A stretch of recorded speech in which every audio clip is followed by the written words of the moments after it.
Hello everyone, আশা করি সবাই ভালো আছেন। আসসালামু আলাইকুম।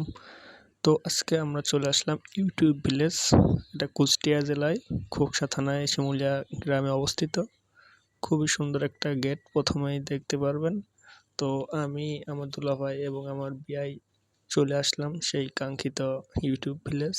তো আমরা কয়েকবার এখানে আসছি, কিন্তু আমার বিয়াই এই যে সোহেল সবার আগে এ বারবারই বলছে, ভাই তোমাদের এলাকায় নাকি ইউটিউব ভিলেজ আছে, আমার দেখতে খুবই মন চাচ্ছে।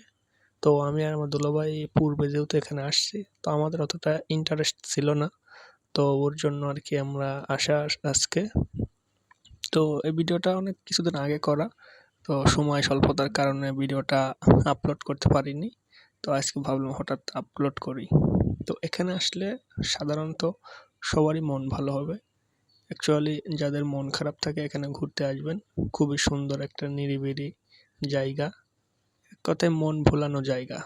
এখানে আসলে আপনার মনটা অসাধারণ হয়ে যাবে, এক কথায় রিমার্কেবল জায়গা একটা।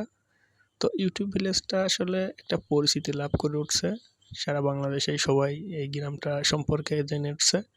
এখানে সবচেয়ে আকর্ষণীয় বিষয় হলো এখানে গরিব দুঃখীদের মাঝে রান্না করে খাওয়ানো হয়, সেই ভিডিওগুলো এরা ইউটিউবের মাধ্যমে আপলোড দেয়। পরে এখান থেকেই আর কি উৎপত্তি হয় ইউটিউব ভিলেজ। এখানে প্রায় 1000 লোকের কর্মসংস্থান হয়েছে এই গ্রামটিকে কেন্দ্র করে। এখানকার পরিবেশটা দেখেন, খুব সুন্দর একটা পরিবেশ। আসলে আপনি না আসলে কখনোই এটা উপলব্ধি করতে পারবেন না। এখানে সব ধরনের ফুল গাছ থেকে শুরু করে শিশুদের খেলার জায়গা সব কিছুই রয়েছে। এখানে দূর দূরান্ত থেকে, অনেক দূর থেকে মানুষেরা, ভ্রমণ পিপাসু মানুষেরা ঘুরতে আসে এবং এখানে পিকনিক স্পটও তৈরি করা হয়েছে।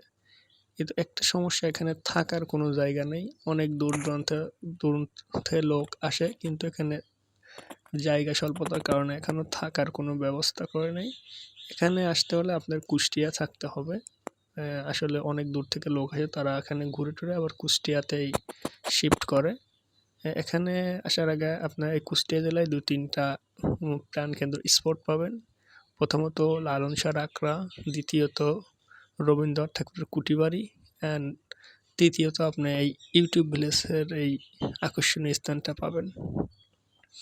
এখানে আসলে আপনার মন তো ভালো হবেই, আপনার সাথে যারা আসবে তাদেরও মন ভালো হবে, 100% গ্যারান্টিতে বলা যায়। এক কথায় আমি এখানে যেহেতু আমার বাড়ির পাশে, বারবার আসা হয় না, তবে আসলে মনটা ভালো হয়ে যায়। আর এক কথায় যেহেতু আমি বারবারই আসি, আমার হয়তো ভালো নাও লাগতে পারে, কিন্তু যারা দেখে নাই তাদের আকর্ষণটা অনেক। একবার আসলে সে বারবার আসতে চায়। আসলে এই গ্রামটিকে ইউটিউবকে কেন্দ্র করে একটা গ্রাম গড়ে উঠেছে, যা অসাধারণ। আগে এই জায়গায় একটি গরুর খামার ছিল, যা এখন ইউটিউব ভিলেজ নামে পরিচিত।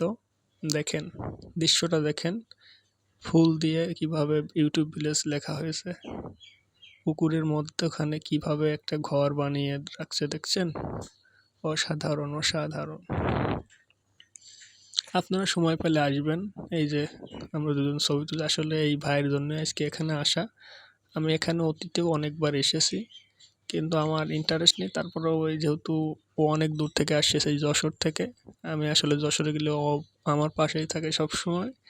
দূর দূরান্তে সব জায়গায় ঘুরতে যাই, কিন্তু ও এরকম আসে না। 21 সালে একবার আমাদের বাসায় আসছিল, তা ঘোরাতে পারিনি। তবে এবার আমি ঘোরাইছি। লালনের থেকে শুরু করে, রবীন্দ্রনাথ বাড়ি থেকে শুরু করে কুষ্টিয়ার মেন স্পটগুলোই আমি ওদের ঘুরে দেখাইছি। এক কথায় ভাইয়ের জন্যই যাওয়া। তো আমাদের ঘোরাঘুরি প্রায় শেষ পর্যায়ের দিকে, তো আমরা এখন চলে যাব। তো আসলে আপনারা আসবেন, ঘুরলে মন ভালো থাকে। সব কিছুই আর কি নিজের মধ্যে। সেজন্য আমার যখন মন খারাপ হয় আমি তখনই ঘুরতে যাই। তো সবাই ভালো থাকবেন, আর ভিডিওটা কেমন হয়েছে জানাবেন। আল্লাহ হাফেজ।